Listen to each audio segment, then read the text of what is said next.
¿Qué tal, compañeras, compañeros? Muy buenas tardes. Este programa lo titulamos Con todo y fraude, las horas de los charros del ESME están contadas. Vamos a comenzar con un desplegado que este lunes publicó la mafia sindical encabezada por Martín Esparza en el periódico La Jornada, en el que Martín presume de un ESME con vida democrática interna. Dice él, fuimos primeros en el voto libre, secreto y directo, refiriéndose a la reciente reforma laboral que fue publicada en el Diario Oficial el día 1 de mayo. Bueno, llama la atención porque Martín no tiene vergüenza. Vean ustedes, ¿no?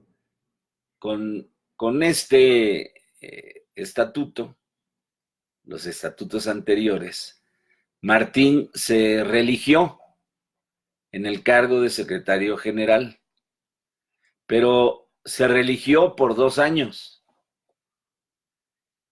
y al año promueve una reforma a los estatutos por el cual, habiendo sido electo por 2 años, amplía su periodo a 5 años, emulando a ese viejo dirigente charro, el charro mayor de la CTM y a otros más, ¿sí?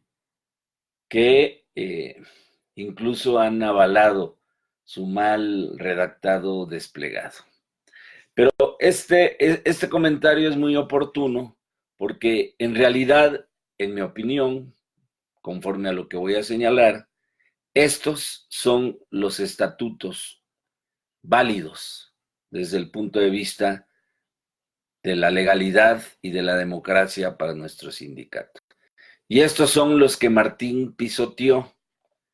En septiembre del 2015, él promueve una reforma ilegal, antiestatutaria, en los términos de estos estatutos, para ampliarse su periodo sindical a 5 años.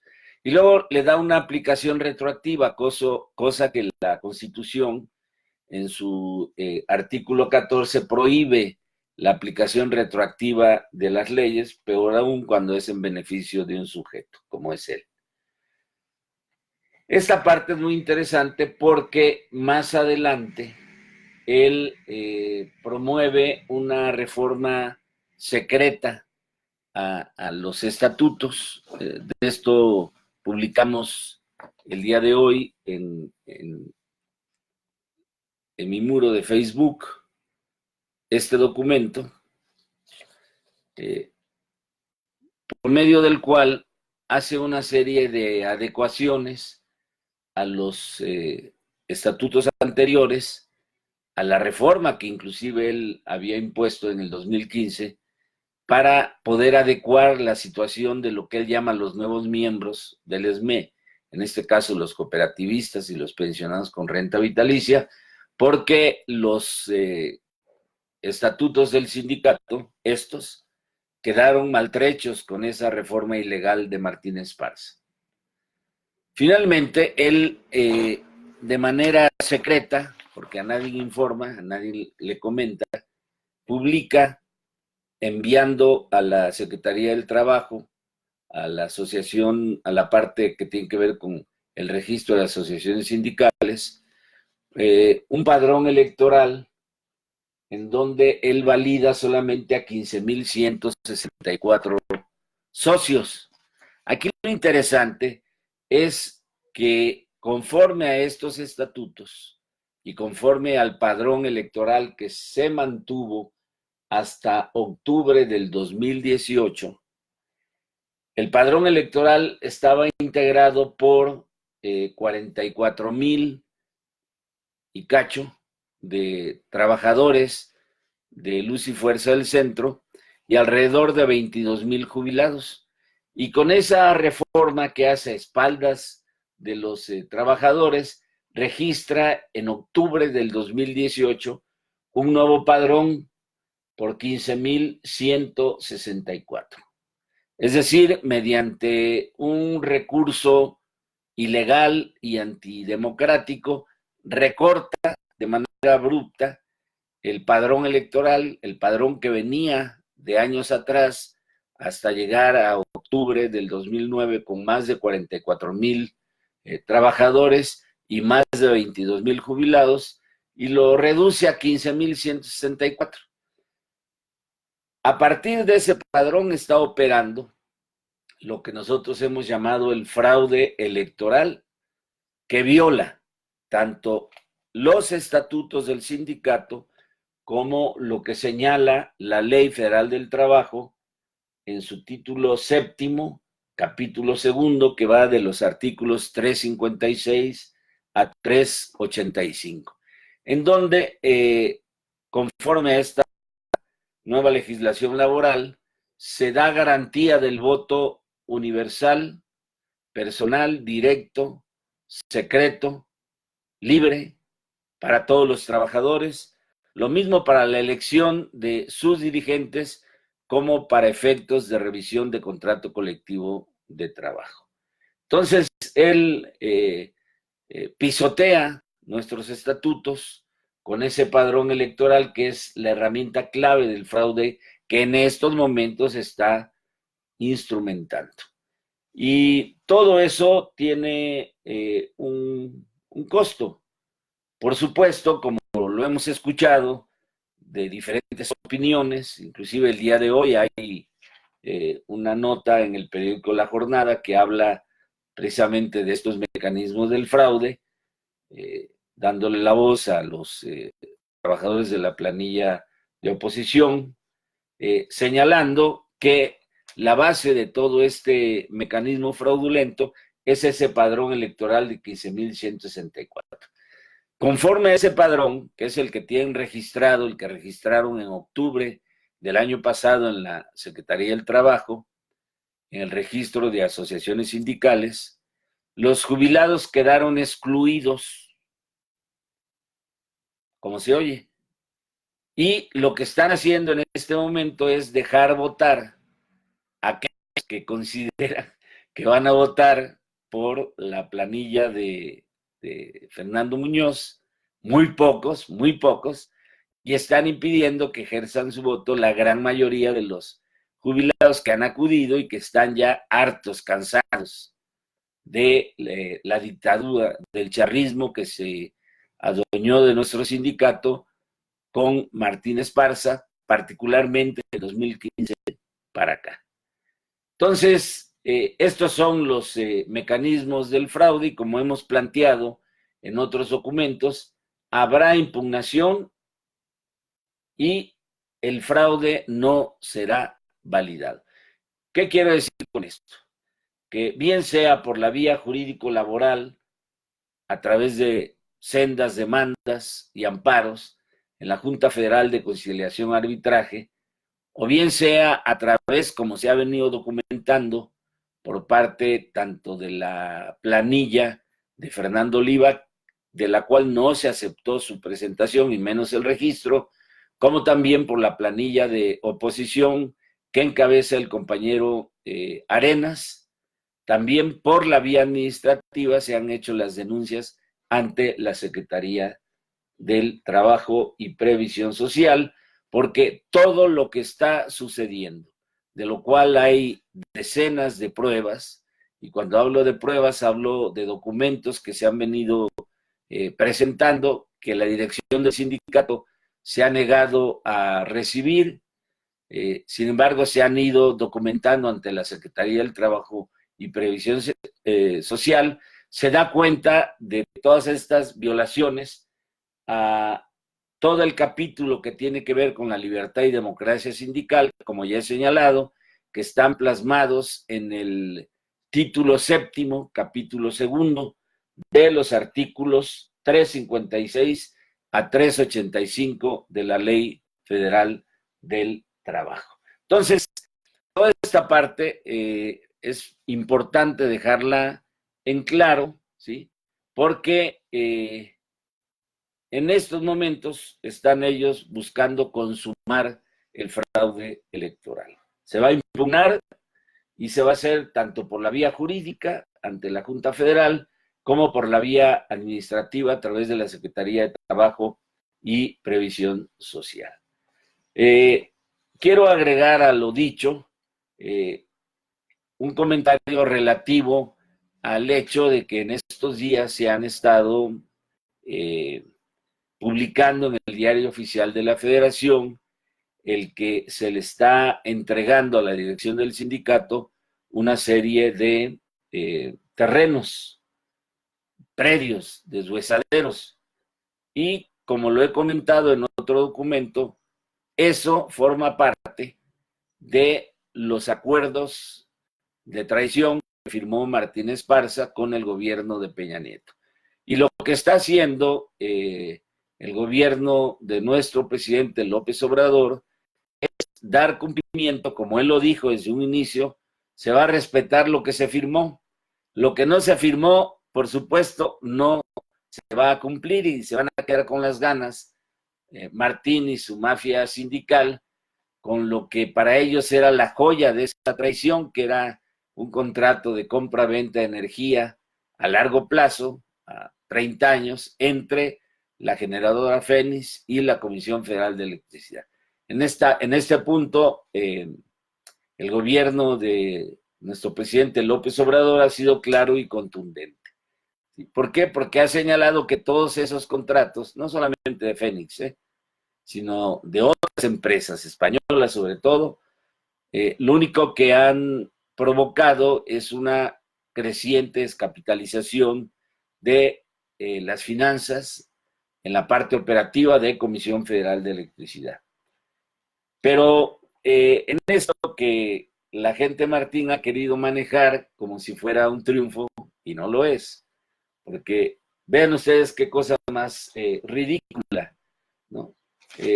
Hice una revisión de lo que aparece en las auditorías de la Auditoría Superior de la Federación y me encuentro que cuando se da ese comodato para que CFE administre todo el patrimonio de Luz y Fuerza del Centro, estamos hablando de 538 bienes de todo tipo, de todo. Lo mismo terrenos, naves industriales, plantas, subestaciones, líneas de transmisión y distribución, etc.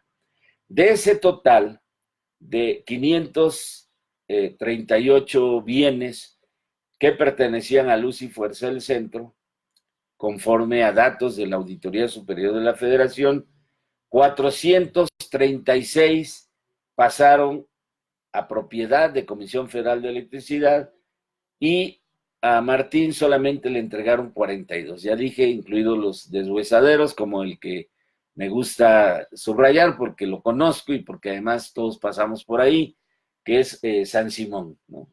El patio trasero de San Simón es un deshuesadero y ese sí se lo entregaron a Martín Esparza.